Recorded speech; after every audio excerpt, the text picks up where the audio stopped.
श्री रामचरितमानस जी में दो चीजों को दुर्लभ कहा है, सिर्फ दो चीजों। एक तो ये शरीर दुर्लभ है और दूसरा सत्संग। गोस्वामी तुलसीदास जी महाराज कहते हैं, बड़े भाग मानुष तनु पावा, सुर दुर्लभ सद ग्रंथ निगावा, सुर दुर्लभ सद ग्रंथ निगावा।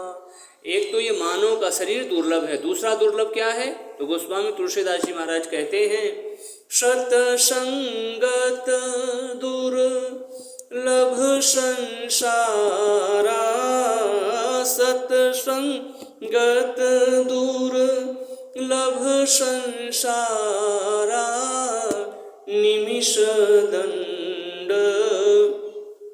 भरिए कउबारा, निमिष दंड भरिए कउबारा। अगर एक बार भी थोड़ा सा सत्संग मिले तो वो भी दुर्लभ है, परम दुर्लभ है। यानी कि ईश्वर की जब कृपा होती है तभी हम और आप इस रामचरितमानस रूपी सरोवर में स्नान कर पाते हैं, क्योंकि यही शरयावत अति कठिनाई, राम कृपा बिनु आई न जाई, राम कृपा बिनु आई न जाई।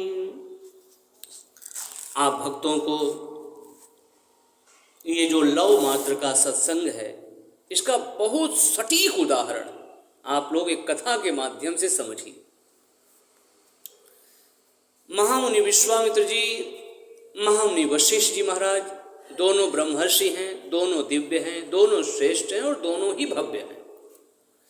लेकिन फिर भी कुछ चीज़ों को लेकर के इनके जीवन में कुछ न कुछ आपस में विवाद बना रहता है, थोड़ा खींचातानी मची रहती है। दोनों एक दूसरे का सम्मान करते हैं, आदर करते हैं, सत्कार करते हैं, लेकिन फिर भी कुछ चीज़ें जो हैं उन्हें मानो थोड़ा डिगाती हैं। और इसी प्रकार से एक दर्शन, एक प्रसंग आता है, जिस प्रसंग में महामुनि वशिष्ठ जी महाराज दोनों ही दिव्य संत हैं, फकीर हैं, अपने में भगवान श्री राम के अनन्य उपासक, अनन्य प्रेमी हैं। एक समय की बात है, महामुनि वशिष्ठ जी महाराज महामुनि विश्वामित्र जी महाराज की कुटिया पर पहुंचते हैं। जब महामुनि विश्वामित्र जी की कुटिया पर पहुंचे तो महामुनि विश्वामित्र जी ने आगे बढ़ करके उनका स्वागत किया। महाराज आइए आइए, स्वागत है, स्वागत है, हमारी इस कुटिया में आपका स्वागत है। अहो भाग्य हमारे जो आप पधारे, आइए भगवान, बहुत स्वागत है। अब उसके बाद वो आगे उनकी कुटिया में दिव्य प्रकार से बैठे, आपस में संवाद हुआ, सत्कार हुआ। उसके बाद जब जाने लगे तो महामुनि विश्वामित्र जी महाराज ने कहा, भाई ये तो अतिथि हैं, हमारी कुटिया में आए हैं और भाई इनका मैंने स्वागत किया। तो फिर उन्होंने कहा कि महाराज मैं आपको 1 सहस्त्र वर्ष की तपस्या का फल भी दे देता हूँ। 1 सहस्त्र वर्ष की तपस्या का फल जो मुझे मिलना चाहिए वो मैं आपको दे रहा हूँ। उसे लेकर के वो चले आए। दोनों में राम राम हुआ, फिर दोनों अपने अपने आश्रम को पहुंचे। समय बीतता गया, समय बीतता गया। इसी बीच में एक दिन महामुनि विश्वामित्र जी महाराज, वो भी अलमस्त, दोनों संत दिव्य हैं, श्रेष्ठ हैं, ऐसे ही रमते झूमते हुए वो भी पहुंच गए महामुनि वशिष्ठ जी महाराज के आश्रम पर। महामुनि वशिष्ठ जी महाराज ने जब देखा कि महामुनि विश्वामित्र जी आ रहे हैं, वो आगे बढ़ करके, आइए आइए भगवान, स्वागत है, मेरी कुटिया में स्वागत है, आपका स्वागत है। अहो भाग्य हमारे जो आप पधारे, बड़ी कृपा की महाराज, आइए आइए, बैठिए बैठिए महाराज। दिव्य प्रकार से उनको बैठाया है, आदर सत्कार किया, उनका सम्मान किया। और आप आराम से आए, कोई दिक्कत तो नहीं हुई? नहीं नहीं, सब आराम से, मैं एकदम आया। उसके बाद दोनों में आपस में कुछ चर्चा चली। महामुनि विश्वामित्र जी महाराज जब चलने को हुए तो महामुनि वशिष्ठ जी महाराज ने कहा, भगवान मैं आपको अपनी आधी घड़ी के सत्संग का फल दे रहा हूं। कितना? आधी घड़ी के सत्संग का फल जो मैंने किया है मैं आधी घड़ी के सत्संग का फल आपको देता हूँ। अब महामुनि विश्वामित्र जी महाराज के मन में ये हुआ कि जरा देखो तो सही, ये मेरे यहाँ आए थे तो मैंने 1 सहस्त्र वर्ष की तपस्या का इनको फल दिया, और आज मैं इनके यहाँ आया तो आधी घड़ी के सत्संग का फल दे रहे हैं। कहाँ मेरी 1 सहस्त्र वर्ष की तपस्या का फल और कहाँ इनकी आधी घड़ी के सत्संग का फल, ये तो ठीक नहीं है। लेकिन वो कह तो नहीं रहे हैं, वो भी दिव्य संत है, वो भी दिव्य संत है, लेकिन अंदर ही अंदर ये बातें उनको हिला रही हैं, डिगा रही हैं। महामुनि वशिष्ठ जी महाराज उनकी इस समस्या को, इस भ्रम को, संशय को समझ गए। उन्होंने कहा, मुनि श्रेष्ठ, मैं देख रहा हूं कि आपको अपने 1 सहस्त्र वर्ष की तपस्या के बराबर मेरी आधी घड़ी के सत्संग का फल नहीं जान पड़ता। हाँ हाँ मुनिवर, ये तो बात है, तो चलिए हम लोग किसी दिव्य संत, दिव्य श्रेष्ठ ऋषि के पास चल करके अपनी समस्या का समाधान करा लें। अब महामुनि विश्वामित्र जी महाराज तो यही चाहते ही थे, वो चाहते थे कि अपने आप पता चल जाएगा किसका तप का फल या आधी घड़ी के सत्संग का फल किसका ज़्यादा है। और वो तो उनके मन में तो यही है कि मेरी 1 सहस्त्र वर्ष की तपस्या का फल मैंने दिया है तो ज़्यादा तो मेरा ही होगा। उन्होंने कहा, हाँ हाँ भगवान, ये तो अच्छा रहेगा, आपने ये अच्छी बात है, चलिए तब ठीक है, चलते हैं। अब वो दोनों पृथ्वी लोक पर चल पड़े। पृथ्वी लोक पर ऐसा कोई राजर्षि, ब्रह्मर्षि या तत्ववेत्ता कोई है नहीं जो इन दोनों की समस्या का समाधान कर सके, क्योंकि ये दोनों अपने में श्रेष्ठ हैं, दिव्य है, भव्य है। तो इन्होंने कहा कि चलो हम लोग चलते हैं ऊपर के लोक। जब ऊपर के लोक में चलने लगे तो कहते हैं कि सबसे पहले चलते हैं भगवान विष्णु के पास। भगवान विष्णु हम दोनों की समस्या का समाधान करा देंगे, क्योंकि भगवान विष्णु बड़े दिव्य हैं। भगवान विष्णु के पास जैसे ही वो पहुंच रहे हैं, भगवान विष्णु ने दूर से ही देखा कि 2 ब्रह्मर्षि हमारे लोक में आ रहे हैं, और वो तो समझ गए कि तो अपनी समस्या का समाधान कराने के लिए आ रहे हैं। उन्होंने कहा कि भाई इनसे अपनी दूरी बना लो, नहीं तो थोड़ी भी इनकी समस्या में ऊपर नीचे हुआ तो बेवजह श्राप लेना पड़ेगा। जैसे उनके नजदीक पहुंचे, भगवान आपको हमारा प्रणाम, आपको प्रणाम। दोनों एक दूसरे को प्रणाम किए और फिर उसके बाद उन्होंने अपनी समस्या को रखा। भगवान ये बात है, आप बताइए 1 सहस्त्र वर्ष की तपस्या का फल ज़्यादा होता है कि आधी घड़ी के सत्संग का फल ज़्यादा होता है? भगवान विष्णु ने कहा, आप दोनों ही मेरे पूजनीय हैं, आप दोनों ही मेरे आदरणीय हैं, लेकिन मैं क्या बताऊं, मैं सृष्टि के कार्य में इतना ज़्यादा व्यस्त हूँ, सृष्टि के पालन के कार्य में, कि मैं आप लोगों का स्वस्थ रूप से निर्णय नहीं करा पाऊंगा। तो फिर भगवान मैं कहाँ जाऊँ? आप लोग चले जाइए ब्रह्मलोक में, ब्रह्मा जी के माध्यम से आप दोनों की समस्या का समाधान हो जाएगा। ठीक है। अब वो दोनों ब्रह्मलोक पहुँचते हैं। जैसे ही ब्रह्मलोक पहुँचते हैं, ब्रह्मा जी ने भी देखा कि ये दोनों ब्रह्मर्षि हैं, इनके पास बस बंधन करिए, इनसे अपनी थोड़ी दूरी बना लीजिए। ब्रह्मा जी के पास पहुँचे, दोनों ने अपनी बात को रखा।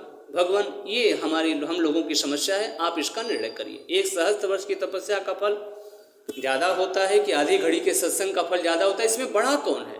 आप इसका निर्णय करिए। ब्रह्मा जी ने कहा, आप दोनों मेरे पूज्य हैं, लेकिन मैं क्या बताऊं, मैं सृष्टि की रचना में ही इतना व्यस्त हूं कि आप लोगों का स्वस्थ चित्त निर्णय नहीं करा पाऊंगा।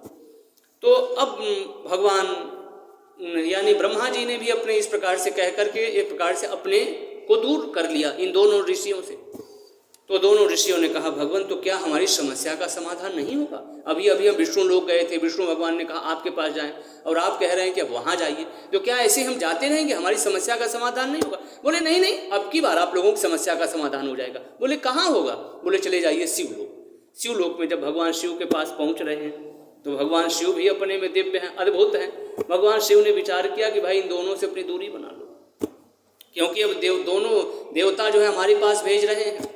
तो जैसे भगवान शिव के पास पहुँचे, भगवान शिव ने उन दोनों का सत्कार किया, सम्मान किया।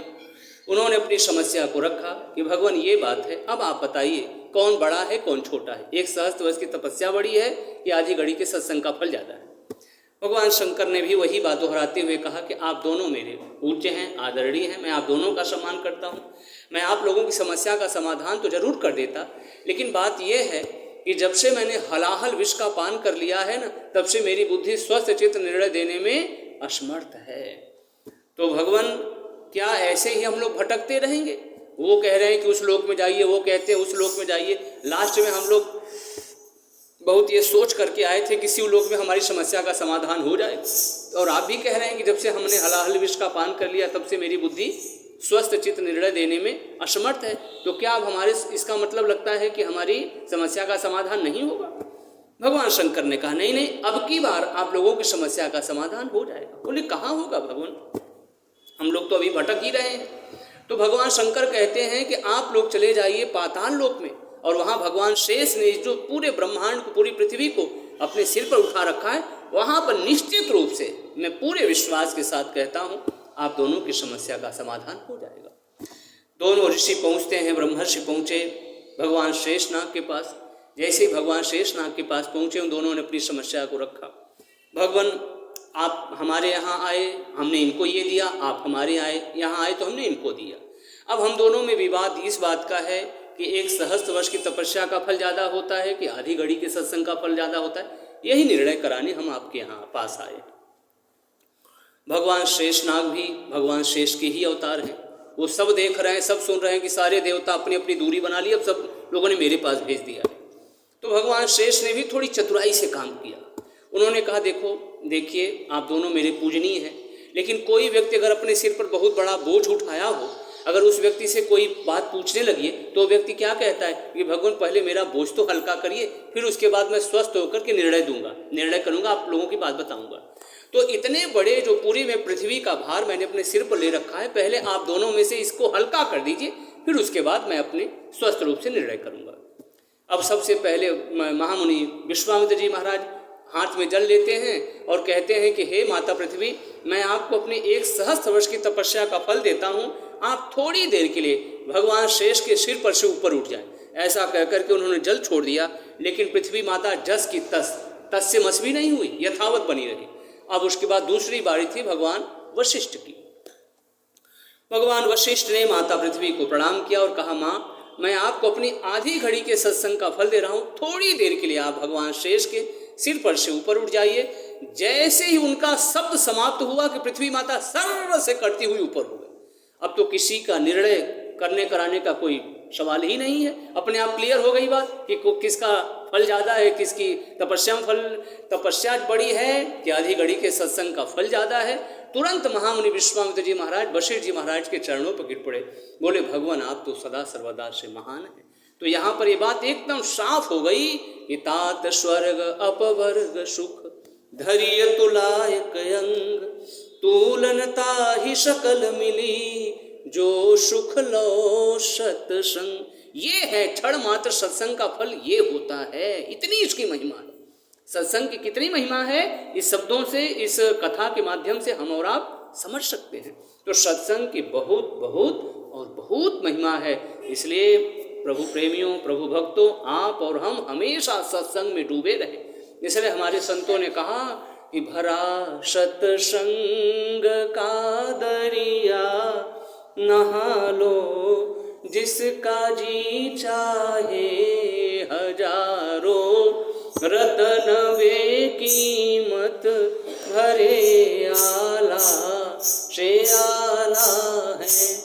लगा कर ज्ञान का गोता निकालो जिसका जी चाहे। पराशत संग का दरिया नहा लो जिसका जी चाहे, नहा लो जिसका जी